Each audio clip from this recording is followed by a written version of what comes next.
Au lundi du GERSI, présenté par Céline Deloux, le professeur Mautier et Marc Beaumont.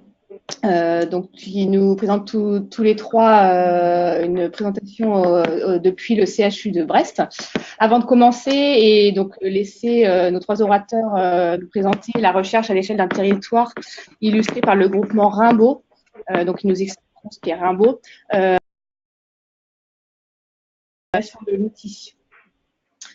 Alors, donc pour participer au webinaire, vous pouvez donc avoir l'audio. Vous avez deux choix pour concernant l'audio, soit par votre ordinateur, soit par un appel téléphonique.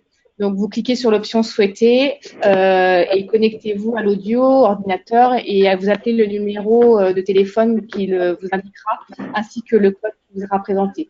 Le webinaire est en accès écoute seul, mais vous pourrez poser vos questions en les saisissant dans le menu questions du panneau de commande. Nous les consulterons et répondrons à la fin de la présentation. Le webinaire est enregistré, la vidéo sera diffusée à l'issue par mail sur la chaîne YouTube du GERSI. On le mettra également sur notre site et vous l'aurez à disposition via le lien que auquel vous serez inscrit sur le module du webinaire. Vos questions impliqueront la diffusion de vos noms, de vos prénoms, de vos fonctions et de toute autre donnée que vous communiquerez à cette occasion.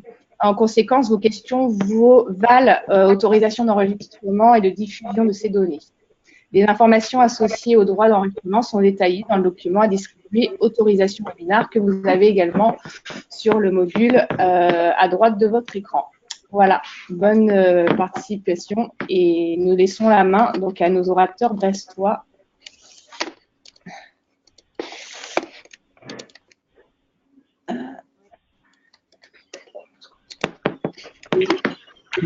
Voilà.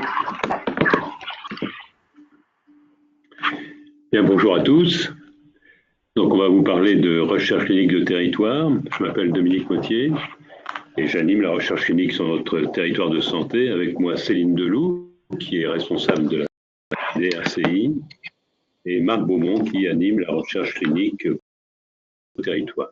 Nous répondrons, si vous le souhaitez, à vos questions après la présentation. Alors, on essaye de mettre le diaporama. Alors, donc, la recherche clinique sur notre territoire de santé.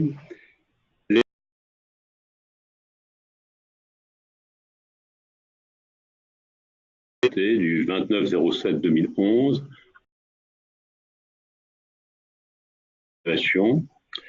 un appel d'offres qui avait pour objectif de mettre à disposition des outils qui faciliteraient la recherche clinique en dehors des centres hospitalo-universitaires. Et nous avons répondu donc à cet appel d'offres de deux façons. D'abord en renforçant notre centre d'investigation clinique, qui devenait de fait un CIC de territoire, et la création d'une fédération médicale hospitalière qui s'appelle Rimbaud, Recherche et Innovation Médicale en Bretagne occidentale, et DRCI de territoire. Alors voici représenté notre territoire de santé. Vous voyez que le CHU de Brest, en la grosse bulle bleue, représente 2500 lits. Nous avons associé, qui fait partie du CHU Landerneau, l'hôpital Fernand Vidal-Graal, et puis le centre hospitalier de Carhaix. Et donc, Rimbaud nous a permis de fédérer l'hôpital d'instruction des armées, qui représente 220 lits, le centre hospitalier de Quimper, 1300 lits, et puis Morlaix, 1043 lits. 500 lits à 5000 lits. C'est-à-dire que notre puissance d'investigation a été multipliée par 2, ce qui est bien sûr tout à fait considérable. Voici les sigles des différents établissements. Je vous montre ce sigle pour l'actualité, puisque nous avons intégré récemment, à droite sur la diapositive, ce qui s'appelle le SPURGO, qui est en fait une équipe de recherche en médecine générale, elle est unique en France, et cette équipe fédère l'ensemble des médecins généralistes pour la recherche en soins primaires sur notre territoire de santé. en fait cette fédération? D'abord, ce sont des moyens qui sont partagés.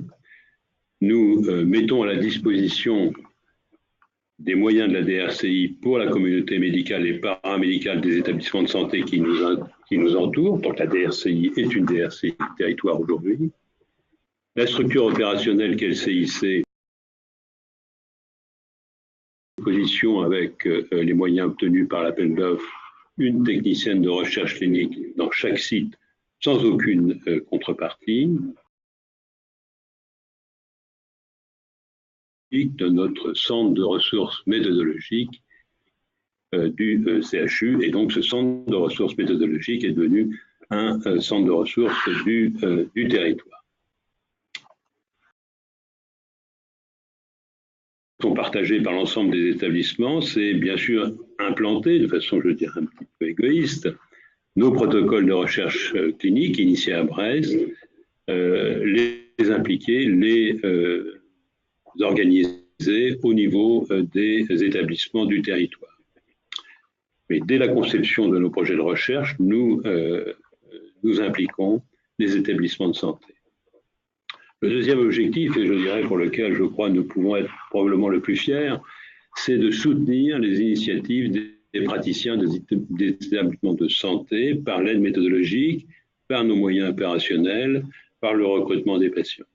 Et c'est vrai que jusqu'à présent, jusqu'au moment où on a commencé notre mise en place de la recherche clinique sur le territoire, à peu près 2011-2012, eh bien, il n'y avait pas de projet de recherche à l'initiative de ces établissements. Vous allez voir que dans le bilan que je vais vous montrer, eh bien, il y a eu de nombreuses initiatives couronnées de succès avec des publications tout à fait significatives. Et je crois que là, c'est l'un des résultats les plus significatifs que je voudrais signaler sur cette organisation. Et puis, le troisième objectif, bien sûr, c'est de permettre l'accès à l'innovation thérapeutique, en particulier dans le domaine de la cancérologie, des établissements de santé qui nous entourent. Alors, la recherche clinique, donc des objectifs et pour des bénéfices qui sont également partagés. Vous savez que quand on développe la recherche clinique, ceci, et bien sûr, n'est pas à démontrer. Quand on améliore la recherche clinique, eh bien, on améliore de façon indiscutable la qualité des soins, de façon immédiate, pour les malades qui sont pris en charge dans les protocoles, et secondairement par les résultats que nous sommes capables de produire. Ça permet l'accès à l'innovation, je vous l'ai dit, et ce qui est important, je crois aussi, de dire, c'est que ça permet un partage des connaissances, un décloisonnement des spécialités, et ça oblige à la formation de réseaux et le développement de filières de soins. En fait, quand on va mettre en place un protocole de soins ou un essai thérapeutique, des études d'observation, eh bien, on va discuter, bien sûr, de la pathologie qui est concernée, et ceci permet d'harmoniser les pratiques professionnelles sur nos différents établissements. Et ceci répond à un des objectifs, en fait, souhaités aussi par la loi, c'est-à-dire une égalité des soins pour les patients de notre territoire, qui sont donc confrontés aux mêmes pratiques professionnelles. C'est un puissant levier de formation continue, ce n'est pas discutable, c'est créateur d'emplois, je vais vous le montrer. Et puis, c'est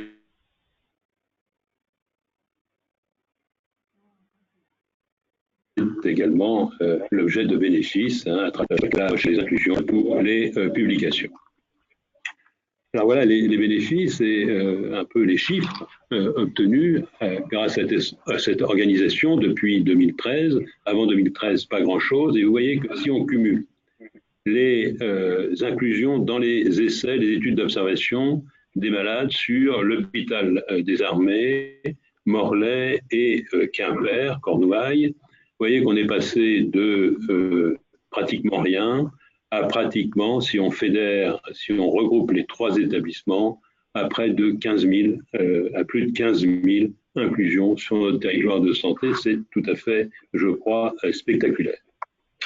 Et en termes financiers, quand on regarde l'évolution des mairies, simplement au niveau de Morlaix et de Quimper, vous voyez qu'aujourd'hui, en 2018, eh bien Morlaix, c'est 265 000 € en termes de mairie, et Quimper, 200 000 €. Quimper, c'est un peu moins parce qu'il y a eu un retard dans l'attribution des mairies. Mais vous voyez que ce sont des sommes qui sont très significatives on pourra en reparler et vous pourrez poser vos questions à Céline Deloup, qui maîtrise parfaitement ce sujet. En termes de personnel, je vous ai dit c'était créateur d'emplois. Vous voyez que quand on regarde le personnel, initialement, c'était à peu près, pour les trois établissements qui sont cités ici, à peu près 3 équivalents temps plein.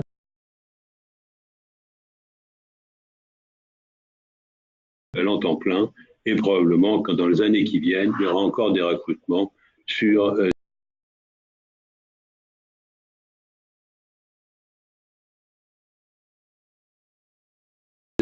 et les produits financiers.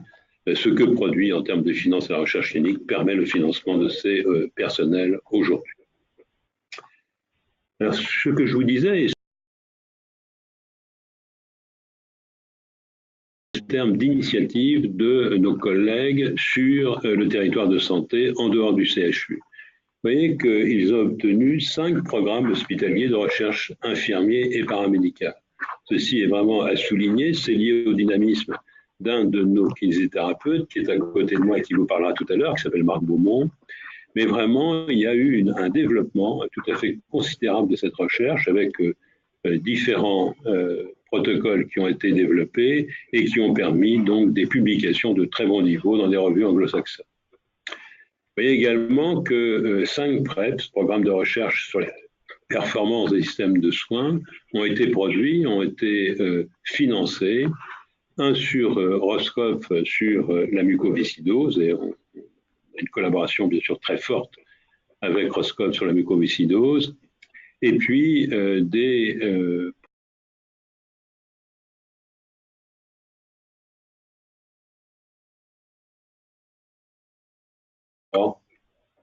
4 PREPS. Enfin, 2 programmes hospitaliers de recherche clinique ont été obtenus en dehors du CHU, grâce à ces investigateurs, grâce aux médecins de ces établissements, un à l'hôpital des armées et un à Roscoff qui s'appelle Roscoff CF, qui évalue la roscovitine, qui est une molécule qui est étudiée dans la mucoviscidose, qui aurait des propriétés anti-inflammatoires et antibactériennes. Ce médicament a été développé initialement dans le cancer et il est développé à partir d'algues marines, donc roscovitine.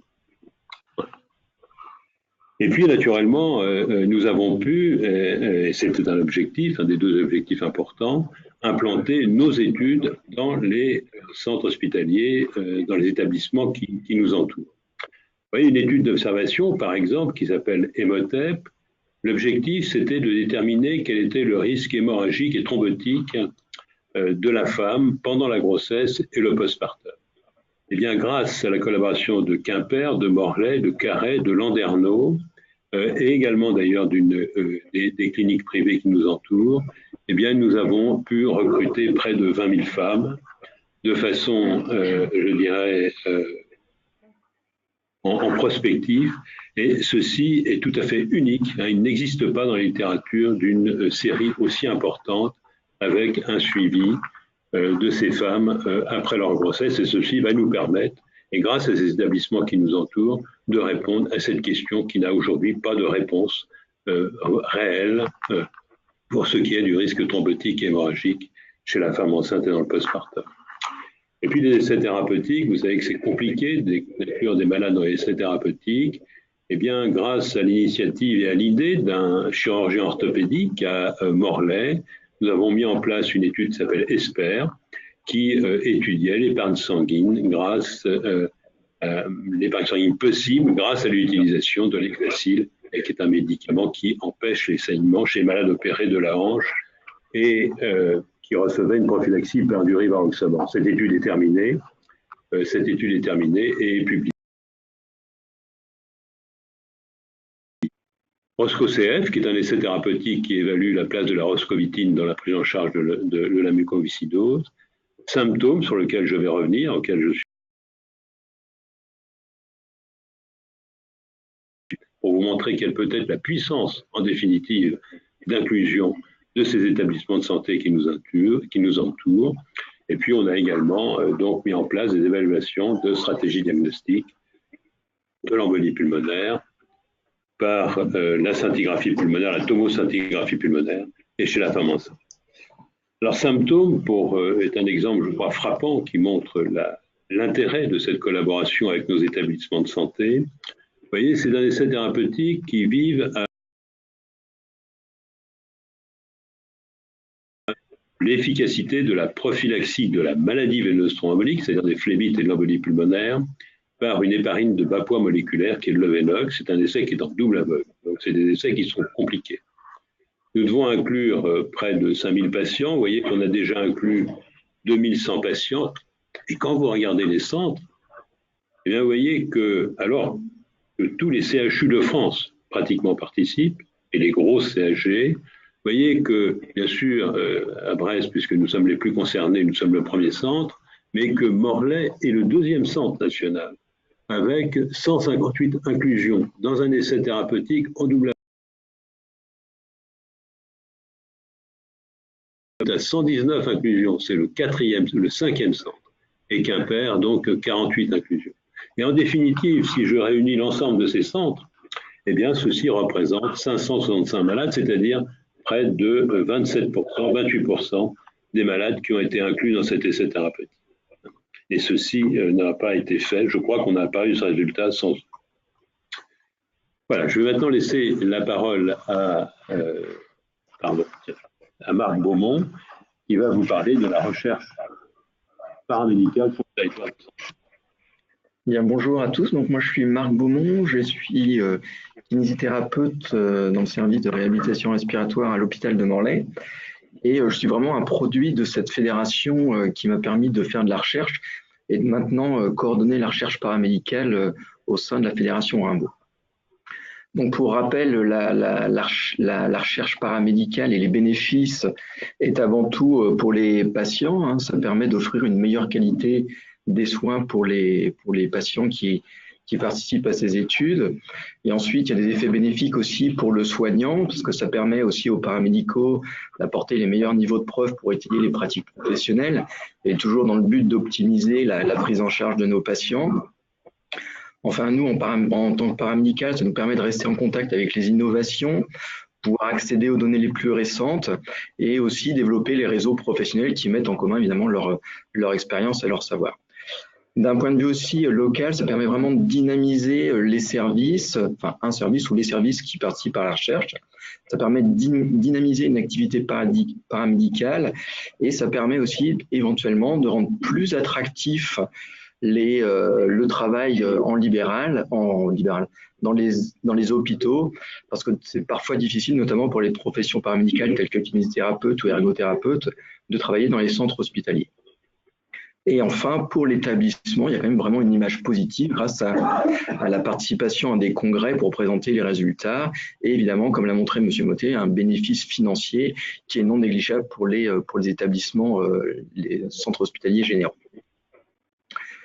Alors, la coordination de la recherche paramédicale, donc je suis chargé de mission au sein du groupe Rimbaud, donc à mi-temps, donc c'est-à-dire que le matin, je suis toujours kinésithérapeute dans le service de réhabilitation respiratoire et je suis détaché par le centre hospitalier de Morlaix vers le centre hospitalier universitaire de Brest. Et ce poste est financé par l'Agence régionale de santé sur le mi-temps qui est destiné à la coordination de la recherche paramédicale. Alors, les objectifs de cette mission, ils sont assez nombreux. Le premier, c'est vraiment de développer la recherche paramédicale au sein du territoire de santé. À l'heure actuelle, c'est vrai que la recherche paramédicale est assez peu développée globalement en France. Donc nous, on ne déroge pas à la règle. Et donc vraiment, l'objectif, c'est de développer cette recherche au sein de la fédération Rimbaud. Ensuite, j'aide à l'émergence et au montage des projets de recherche des paramédicaux et j'ai aussi une mission de diffusion d'une culture d'evidence-based practice basée sur les preuves au sein de ce territoire. Et enfin, la dernière mission, c'est l'enseignement dans les écoles paramédicales parce qu'il diplômés et cette culture de la recherche pour qu'une fois qu'ils seront sur le terrain, eh ben, initient des projets de recherche grâce à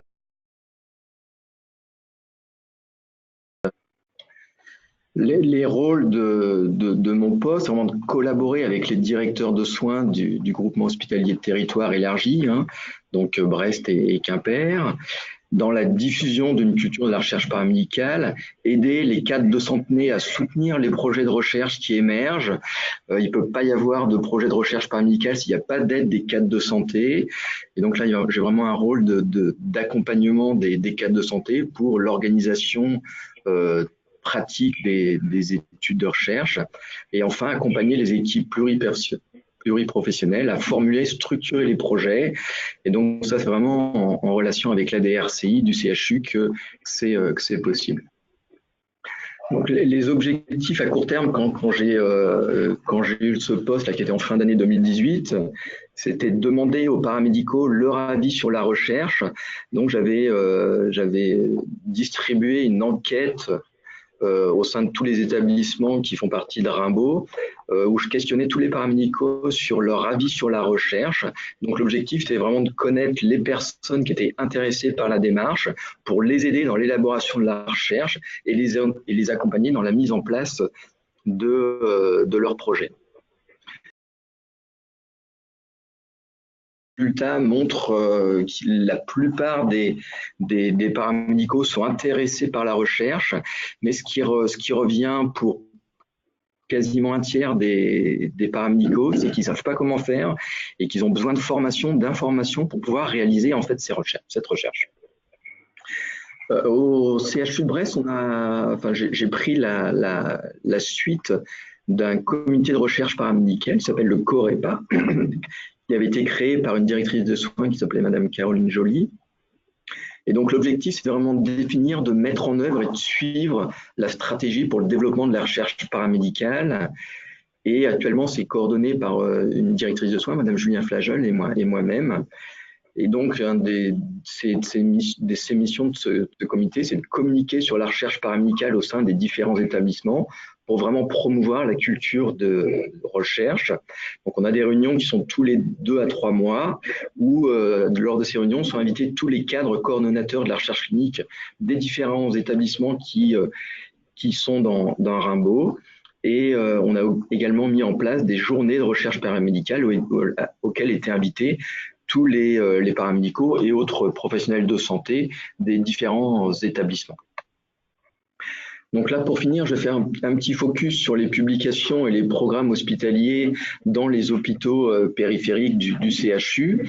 Donc là, pour les différents PHRIP qui ont été obtenus depuis 2011, donc le premier qui était sur un test de terrain qui s'appelle le Stepper Test, donc qui a permis une publication dans une revue anglophone. Et là, il y a une autre étude post-hoc qui est en cours d'écriture, qui va être soumise dans une revue. En 2014, il y a 2 PHRIP qui ont été obtenus. Donc, il y en a un qui est terminé avec une publication dans une revue aussi internationale. Et il y a une autre étude post-hoc qui est en cours d'écriture également. Et l'autre PHRIP, il est terminé. Les résultats sont en cours d'analyse. Donc là, on attend évidemment l'aide des statisticiens pour pouvoir continuer à écrire l'article. En 2017, il y a un PHRIP qui a été obtenu et du coup, là, il est en cours. Il a démarré en fin d'année 2018. Et donc, il y a 43 patients qui ont été inclus. Et donc là, on va tâcher de publier le protocole pour avoir un petit peu de pointillaps en fait. En 2018, il y a eu un autre PHRIP qui a été obtenu avec la Fondation ILDIS et le CHRU. Donc là, l'étude n'est pas encore démarrée. C'est une étude multicentrique qui est un petit peu plus compliquée à mettre en œuvre. Et donc, le kinésithérapeute qui s'occupe de ça, il est en train de soumettre au CPP, etc. Et l'étude va démarrer certainement en 2019. Je repasse la parole à Monsieur Mottier et après, je suis à l'écoute de vos questions. Oui, juste dernière diapositive.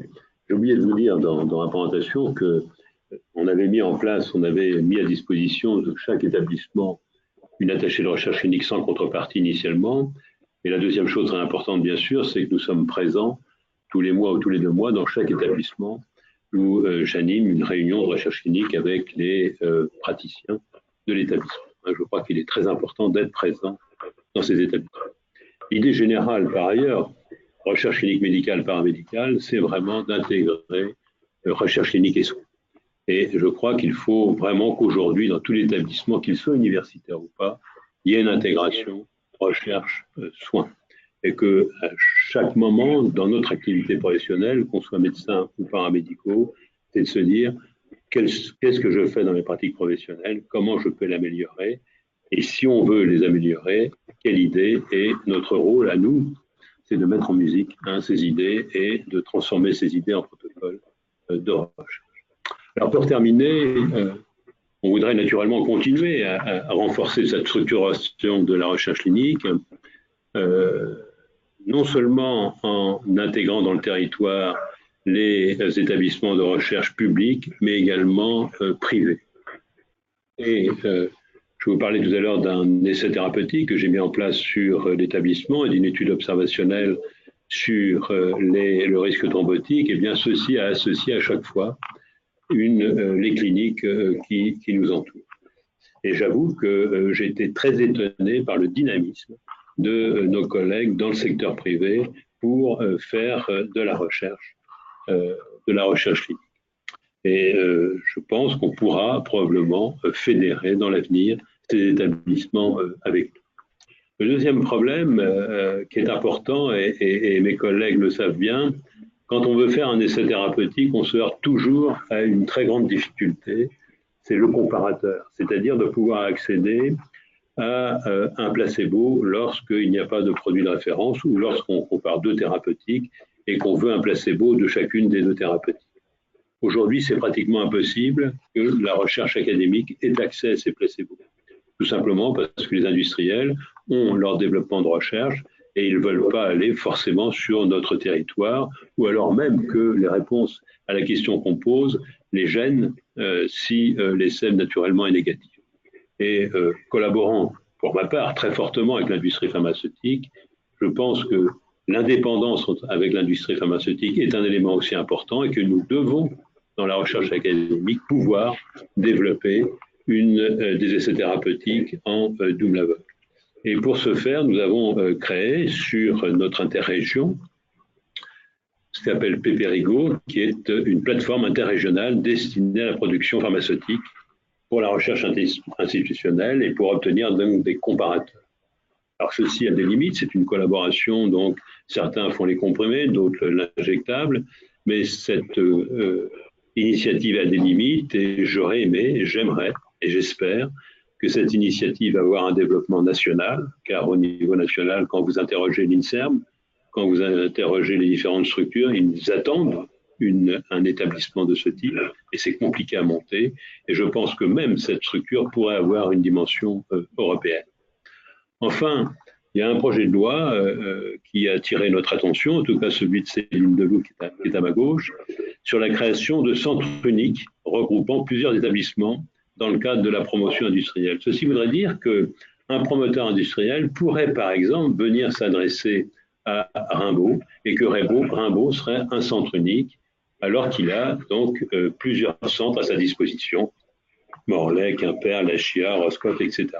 Et ceci serait naturellement une avancée dans le développement de la recherche industrielle, mais on peut tout à fait imaginer que la même initiative se fasse pour la recherche académique. Voilà la présentation qu'on voulait vous faire. Nous sommes à votre disposition. Donc Céline qui est à côté de moi pour tout ce qui est administratif, financier, et puis Marc pour ce qui est de la recherche paramédicale. À vous.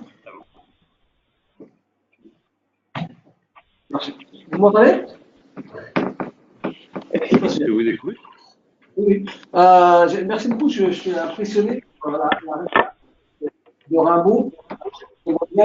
La plupart des centres de l'ERCI essayent de faire une recherche en territoire.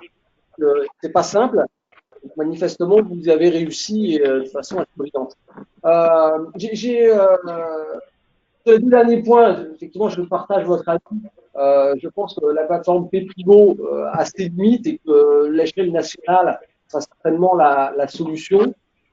Je dis que le CNCR s'est emparé du sujet, j'espère que ça va. Sur le versant santé, étonnamment, à l'échelle du Go, on a essayé de s'approcher des industriels. Le CNCR a une démarche pratiquement similaire. Et étonnamment, on se rend compte qu'on se heurte à la frilosité des industriels qui ont du mal à comprendre exactement ce qu'ils veulent faire. C'est assez surprenant parce que ça serait tout à leur bénéfice d'avoir une seule porte d'entrée donnant accès à plusieurs centres en une seule fois. Et en plus, à des centres, on peut le faire à travers un territoire, on peut le faire à travers un réseau. Et si c'est à travers un réseau, ils auraient des centres experts et ils restent assez frileux et assez attachés au centre unique. C'est assez surprenant et c'est peut-être par le biais des essais académiques qu'on arrivera à faire bouger les choses. Ouais. Ça, c'est une question. La question en termes de mairie, comment vous faites pour redistribuer les mairies quand il y a des inclusions sur plusieurs centres d'une même étude? Oui. Comment? Ah, bon, je vais laisser la parole. Alors, avant de laisser la parole à Céline, je vais répondre à votre première question sur le placebo. Le CNCR, naturellement, est très très favorable à la création d'une structure. J'ai été présenté à 2 reprises au CNCR notre projet.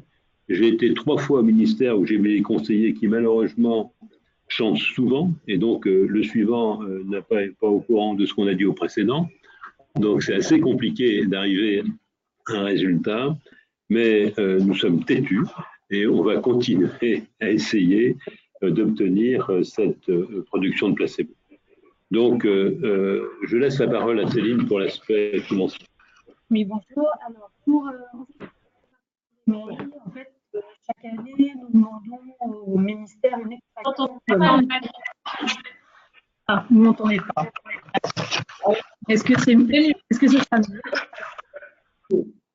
Donc, chaque année, nous demandons une extraction de détails au ministère sur l'utilisation et comment est faite la répartition. Donc, on a une répartition détaillée, protocole par protocole et centre par centre de nos inclusions. Donc, on reçoit un fichier et ensuite, c'est un joli tri à la main de savoir pour faire une répartition des mairies entre chaque établissement. D'accord. Voilà, on voit bien que… Pardon. Oui, allez-y.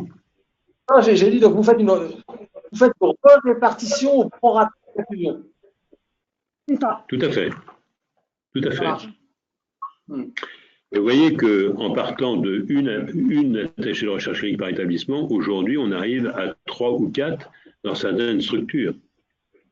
Et je dis toujours, j'ai depuis longtemps essayé de convaincre, avec des résultats nuancés, mon administration, que quand on investit 1 euro en recherche clinique, eh bien, on en rapporte 3 ou 4. Ça, c'est… Mais on a quand même de la chance à Brest. On a des oreilles assez attentives. Oui. Oui, il y a des questions. Alors, nous allons donner la main à Monsieur Laviol qui souhaitait poser une question. Donc, Monsieur Laviol, je vais ouvrir votre micro. Bien, bonjour, merci. Bonjour à tous. Est-ce que vous m'entendez correctement déjà? Je t'entends. Oui, pas très bien. Rennes. Oui. Merci. Bravo, hein. Bravo pour le foot.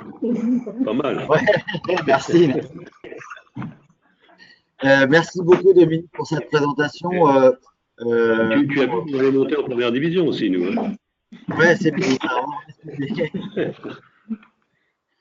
Bon, pardon. Donc, évidemment, le réseau Rimbaud est un modèle de collaboration interétablissement. Et donc, bon, tu sais, mais c'est surtout pour les autres que je souhaite intervenir, c'est que nous, on s'en est inspiré pour créer l'autre réseau breton, qui est le réseau BREC, Bretagne Recherche Clinique Hospitalière, avec, comme toi, les établissements de on appelait ça notre territoire sanitaire, je crois. Et c'est quelque chose qui est plus jeune, mais qui fonctionne bien, et on a un certain nombre d'actions en cours. Alors, ma question, elle est sur le business plan, le modèle financier, la soutenabilité financière de ces réseaux, parce que nous, on a obtenu un financement de l'ARS pour coordonner tout cas initier ce réseau et la coordination. Mais si on veut que ça perdure, il faut quelqu'un qui soit aux manettes et qui, en permanence, anime des réunions, des groupes de travail, stimule un peu les cerveaux des uns des autres pour qu'émergent des nouvelles idées.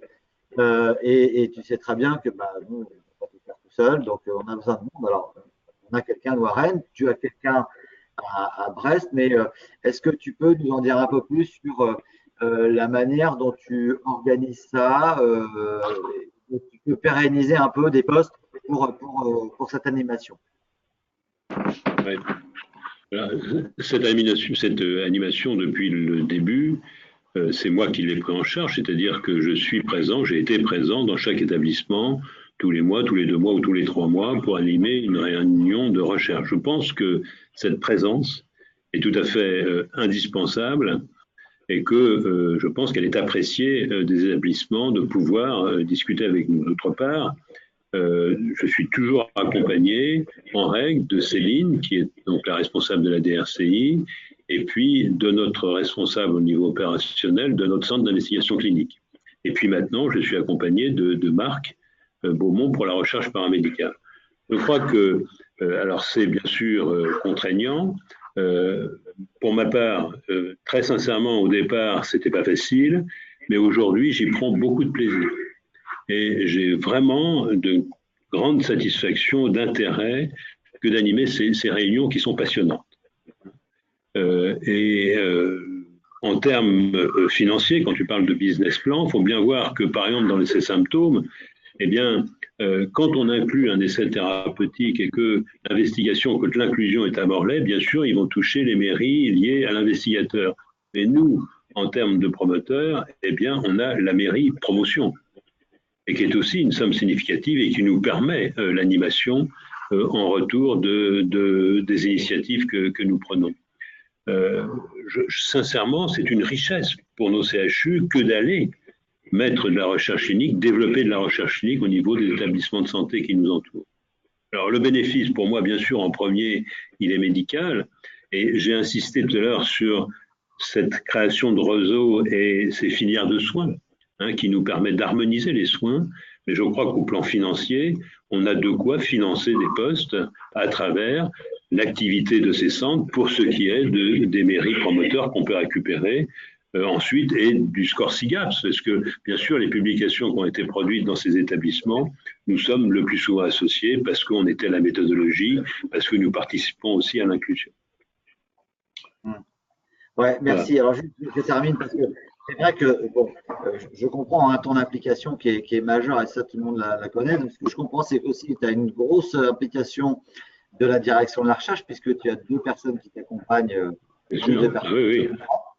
Mais tu vois, par exemple, sur le secteur paramédical, vous avez obtenu un financement de l'ARS, mais ce financement n'est pas pérenne. Et ça, c'est important aussi de souligner pour les autres régions qui font partie du GERSI, c'est qu'en Bretagne, on a quand même la chance d'avoir une ARS qui soutient énormément ces initiatives de recherche, en particulier quand elles sont collaboratives. Je comprends bien, mais, ouais. Oui, mais tu comprends bien que nous, notre administration a fait de gros efforts pour que les mairies produites, la richesse produite par la recherche clinique, reviennent un peu ou en partie à la recherche clinique. Si vous développez vraiment de la recherche clinique sur des établissements de santé, vous allez produire des mairies. Et à mon sens, ces mairies produites doivent revenir à la recherche clinique avec l'objectif de développer la recherche clinique sur ces territoires de santé, sur ces établissements. Alors, c'est pas facile pour des établissements qui ne sont pas forcément en équilibre ou qui ont des difficultés financières. Quand vous avez 250 000 ou 300 000 euros, par exemple sur Morlaix, qui vont arriver liés aux mairies, et de dire que ces mairies vont aller complètement à la rémunération des attachés de recherche clinique. Bien, s'ils ne le font pas, ils vont perdre de la recherche, ils vont perdre de l'argent. Et ça, il faut vraiment que nos directeurs d'hôpitaux, en particulier dans les établissements de santé, comprennent qu'on crée une richesse. En partie, ils peuvent en garder un peu, mais il faut la remettre à la recherche clinique pour continuer à développer et produire des richesses. Et pour ce qui est de la DRCI, il est bien évident que s'il n'y a pas une entente parfaite entre DRCI et centre d'investigation clinique, ça ne peut pas marcher. Parce que les problèmes, quand on monte un projet, les problèmes de suivi, etc., au niveau de la DRCI, il faut une compétence et ça, elle n'existe que dans notre DRCI, elle n'est pas dans les établissements de santé. En tout cas, pas encore. Voilà. D'autres questions? Alors oui, nous avons une autre question d'une tech du CHU de Nantes qui demande si la plateforme Péprigo est-elle déjà en fonctionnement et si une étude de symptômes pourrait en bénéficier. Le symptôme, donc j'en suis le coordonnateur national. Alors malheureusement, pour symptômes, le placebo nous a été fourni par une boîte qui est un industriel qui travaille avec Sanofi et qui nous a envoyé les placebos et notre pharmacie s'occupe du packaging, etc. et de la randomisation. Le problème, par exemple pour symptômes, c'est que aujourd'hui l'industriel qui nous proposait le placebo, aujourd'hui refuse d'aller plus loin, c'est-à-dire que nous avons un stock qui nous permet d'aller jusqu'à juillet 2020. Et ensuite, nous ne pouvons plus. Et c'est là, si vous voulez, que se trouve le problème, qui n'est pas, je crois, que mon problème et qui est un problème national, c'est que nous sommes, en fait, limités totalement dans nos essais thérapeutiques par cette production du placebo. Si je pouvais trouver, bien sûr, j'ai interpellé Sanofi, non seulement France, mais monde, eh bien, la réponse est non. Et en fait, ce n'est pas Sanofi qui produit les placebos, ce sont des boîtes qui sont des boîtes spécialisées là-dedans. Et malheureusement, on ne pourra pas aller plus loin que juillet 2020. Alors, pour ceux qui participent à Symptômes, j'en profite pour leur dire que d'ici juillet 2020, il faut inclure un maximum de patients pour qu'on ait une puissance suffisante pour répondre à la question que nous posons. Question importante, parce que vous voyez que, en fait, dans l'évaluation des thérapeutiques, il y a bien sûr les nouvelles thérapeutiques innovantes, et c'est passionnant, l'immunothérapie, etc. Mais quand on regarde ce qui s'est passé avant, en définitive, on a fait des protocoles il y a 20 ans, 30 ans ou 50 ans sur une population de malades qui a profondément changé.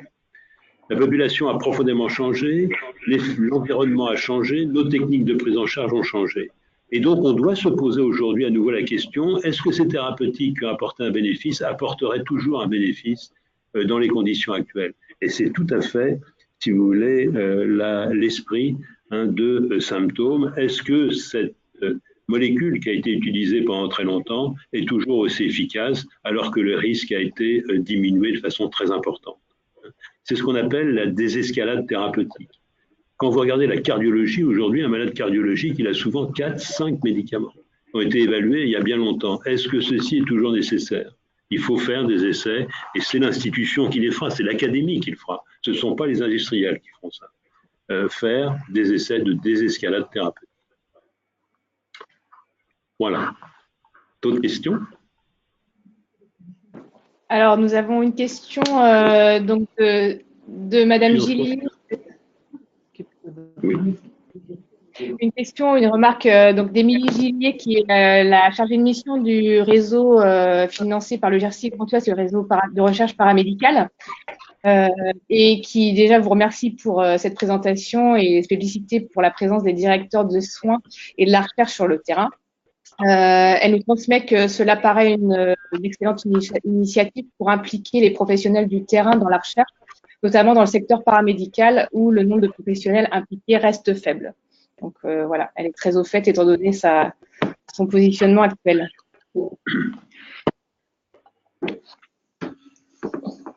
On peut élargir la question sur le fait qu'il est compliqué effectivement de mobiliser les paramédicaux qui n'ont pas forcément de temps dédié et pour lesquels les représentants de la recherche sont relativement peu nombreux. Et comment vous avez fait, vous, dans les CH, pour vous motiver là Marc Beaumont peut nous donner son souhait pour motiver les paramédicaux Tout à fait, je lui passe ça.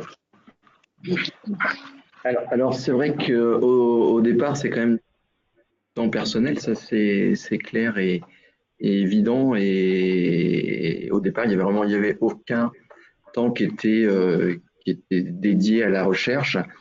Après, avec le temps et en montrant que ce qu'on fait, ça marche un petit peu, du coup, il y a des postes comme celui que j'occupe actuellement qui sont quand même, bon, même si c'est actuellement encore financé par l'ARS, Moi, j'espère bien qu'à terme, ça sera financé par les centres hospitaliers pour que ce soit pérenne. Et après, ça c'est vraiment de la discussion avec les cadres de santé, vraiment du cas par cas, où actuellement, là, les paramédicaux qui ont des idées de recherche, et ben, c'est vrai que moi, quand j'organise des réunions pour faire un projet, pour les aider, et ben, ce temps, c'est quand même sur leur temps de travail et ils sont laissés par leur cadre de santé sur leur temps de travail pour commencer à initier ces projets. Après, il faut, enfin, pour les paramédicaux en tout cas, mais je pense que pour les médecins, c'est exactement pareil. C'est quand même du travail personnel en dehors du travail qui est nécessaire et indispensable à mon sens. Merci. Et je pense que la recherche paramédicale peut être très instructive et surtout nous apporter des éléments très importants pour la prise en charge des patients. Je pourrais vous prendre un exemple. Les bas de contention. Dans tous nos établissements, toutes nos infirmières, les aides-soignantes, on met des bas de contention. En post-chirurgie, chez les femmes enceintes, après les phlébites, etc. Et un jour, une d'elles me pose la question, à quoi ça sert? J'ai regardé la littérature et je lui ai répondu, j'en sais rien. En fait, vous n'avez aucun élément dans la littérature qui vous permette de dire que les bas de contention sont efficaces. Aucun. En dehors du traitement symptomatique après des phlébites, etc., sur une courte durée. Aucun. Eh bien, ceci m'a amené à développer un essai thérapeutique qui a été présenté au PHRC au niveau national pour l'utilité ou pas des bas de contention dont je suis convaincu qu'ils ne servent à rien. Et encore faut-il le montrer. Et ceci me vient d'une de mes infirmières qui me posait la question. Je voudrais aussi en profiter pour, on parlait tout à l'heure de la plateforme Pépérigo pour placebo, etc. Et bien sûr, notre interrégion, le GIRSI, a participé au financement et bien sûr doit en tirer les bénéfices, bien sûr.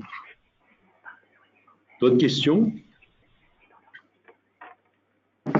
Du coup, la personne que Madame Gillier, la chargée de mission du réseau de recherche paramédicale, insistait sur le fait que de l'investissement des directeurs. Donc, elle nous met, je cite, je crois que s'il y a un vrai investissement des directeurs sur la recherche en soins, cela est aussi un moteur pour les paramédicaux. Cela fait la différence sur le développement de la recherche en soins dans les établissements. Elle voulait vraiment insister sur la présence de ces professionnels. Bien sûr, mais elle a parfaitement raison. Et moi, ce que je crois aussi, si vous voulez, c'est que, et Marc va essayer aussi de faire ça, c'est qu'il faut absolument qu'au niveau des infirmières, des aides-soignantes, au niveau des kinés, au niveau de toutes les professionnels, ils aient un temps, on leur laisse un temps disponible dans le mois ou tous les 2 mois ou tous les 3 mois, une après-midi disponible pour dire qu'est-ce qu'on fait et à quoi ça sert. Une réflexion vraiment sur mes pratiques professionnelles. À quoi ça sert ce que je fais et comment je peux l'améliorer. Et ce temps de discussion, je pense, est très important et amènera forcément à des protocoles d'essai thérapeutiques. Alors, bien sûr, et même nos collègues médecins sont souvent assez complexés devant la recherche clinique parce qu'il y a les statistiques, parce qu'il y a des choses qui peuvent apparaître compliquées. En fait, les statistiques, c'est très simple. Le plus simple, c'est de ne pas en faire et laisser à ceux qui connaissent le faire. Et nous avons des gens qui connaissent bien pour le faire. Donc, ce qui est important d'avoir, c'est des idées, d'apporter des idées.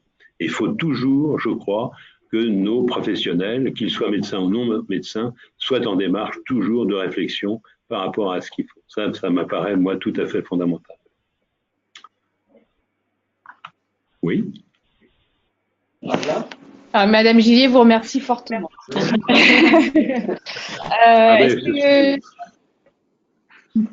Il y aurait d'autres questions parce qu'il y a de nombreux centres qui sont connectés là, donc vous ne le voyez pas, mais du coup aujourd'hui, alors bien sûr des centres bretons, mais ça va au-delà de la Bretagne, donc nous avons Nantes. Je ne sais pas si les personnes de Nantes auraient des questions à nous poser. Nous avons donc, et puis Edouard aussi.